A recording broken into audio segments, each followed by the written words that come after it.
हम हिंदू मुस्लिम सिख ईसाई में इसका भेदभाव नहीं कर रहे हैं।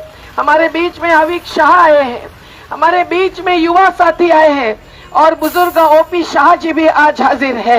हम सब लोगों का स्वागत करते हैं और इस यात्रा को कलकत्ता के नागरिकों को, उनके दिलों को और उनके दिमाग को एक ऐलान करते हुए हम आगे बढ़ा रहे हैं। हमारे बीच में पासारुल भाई और प्रदीप चटर्जी उपस्थित है। सभी लोगों ने मिलकर ये जो यात्राएं आयोजित की है, उसमें हम लोग यही संदेश देना चाहते हैं कि आज देश में नफरत की नहीं, हिंसा की दीवारें भी खड़ी हो रही है और मन मुटाव से लेकर आगे बढ़ना और हिंदू मुस्लिम भेदभाव करना, क्रिश्चियन समाज पर एक साल में 300 हमले करना, दलित और आदिवासियों का मध्य प्रदेश जैसे राज्य में मॉब लिंचिंग करना और हाथरस से लेकर बिल्किस बानो तक महिलाओं के अत्याचार और बलात्कार करने वालों को जेल से छुड़वाना हमें नामंजूर है। तो हमें जाति और धर्म के नाम पर हिंसा नामंजूर, ये नारा देना है। जाति और मजहब के नाम पर हिंसा नामंजूर। जिनको मंजूर नहीं है वो निश्चित मुट्ठी बंद करेंगे। एकता का प्रतीक है हमारी मुट्ठी, ये मारने के लिए नहीं, ये जीने के लिए है और उसको उठाकर ही हम लोग पूरे यात्रा भर नारा गूंजेंगे।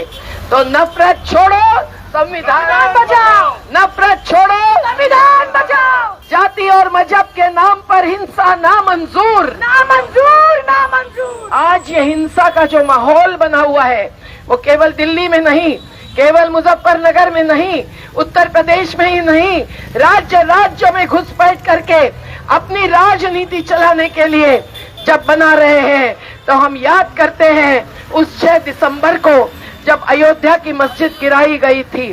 साथियों, आप लोगों को पता है कि नहीं कि अयोध्या के लोगों ने हमारे साथ देश बचाओ देश बनाओ की यात्रा की, तब देश के कोने कोने में जाकर ये खबर दी कि अयोध्या के सैकड़ों मंदिरों के नीचे की जमीनें नवाबों ने दान की थी। अयोध्या के राम नाम के गमछे मुस्लिम बुनकर बुनते हैं। अयोध्या में जो झंडू के फूल के हार पहनाए जाते हैं, राम को भी वो मुस्लिमों के खेती से आने वाले फूलों के होते हैं। अयोध्या हर दम सर्वधर्म समभाव की भूमि रही, इसलिए ईरान की रानी ने वहां ही दफन करने का आग्रह रखा और करवाया। लेकिन आज उनको शव यात्रा के लिए भी मंजूरी लेनी पड़ती है। ये कैसा माहौल है, ये कैसी राजनीति नहीं राजनीति है। हम लोग इस सभी प्रकार के हिंसा को मिटाने के लिए और हिंसा का जवाब अहिंसा से देने के लिए आज सत्याग्रही बनकर इस यात्रा में शामिल है। ये सैकड़ों लोग बंगाल के विविध संगठनों के हैं। मैं सबके नाम भी नहीं लेते हुए ये कहूंगी कि ये नफरत मिटाने का हमारा अभियान इसलिए भी है कि संविधान को हमको बचाना है। आज वो दिवस है जो महापरिनिर्वाण दिवस माना जाता है। बाबा साहेब आम्बेडकर ने उनकी सभी समिति के सदस्यों के साथ मिलकर जो संविधान बनाया, उसके बुनियादी अधिकार, उसके मार्गदर्शक सिद्धांत सब कुछ आज कुचले जा रहे हैं। सेक्युलरिज्म यानी सर्वधर्म समभाव और राजनीति में धर्मनिरपेक्षता, इसको हटाना चाहते हैं आज के दिल्ली में बैठे हुए सत्ताधीश। संविधान बदलना चाहते हैं, एक धर्म के ही माथे पर आज राष्ट्र का सिक्का लगाना चाहते हैं और तो और वो समाजवाद को भी हटाना चाहते हैं, क्योंकि जो गैर बराबरी अडानी और अंबानी को रोज की 1000 और 1200 करोड़ रुपए कमाई देने वाली आज देश में बढ़ाई जा रही है, देश बेचा जा रहा है चाय बेचने के नाम पर। इससे आज हमारे करोड़ों लोगों की आत्महत्या हो रही है, हमारे करोड़ों लोग बेरोजगार हो रहे हैं, बेघर हो रहे हैं, क्योंकि जमीन पर इनकी गीधों की नजर है।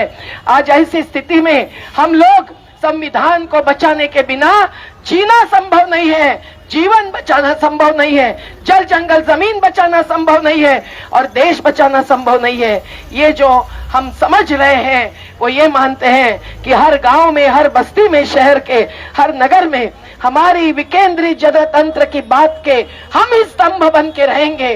हम हमारे स्तंभ को ये नफरत की दीमक लगने से रोकेंगे और इसीलिए ये जो यात्रा चलेगी वो एक बंगाल को भी बचाना है, बंगाल को नफरत करने वालों से बचाना है, धर्मांधता से बचाना है, जात्यंधता से बचाना है। बंगाल को हमको कंपनीकरण से भी बचाना है, निजीकरण से बचाना है। बीएसएनएल खत्म हो गई, लोकोमोटिव चित्तरंजन खत्म करने की साजिश चल रही है। हम इस सब के खिलाफ लड़ेंगे। हमें अडानी नहीं चाहिए, हमें अंबानी की जरूरत नहीं है। हम लोगों को हमारा आदिवासी चाहिए, हमारा दलित चाहिए, हमारा श्रमिक चाहिए, हमारा किसान चाहिए। इसके लिए ये यात्रा सबको ऐलान करते हुए आगे बढ़ेगी।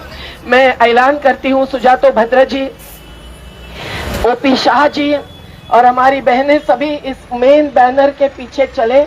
हम सब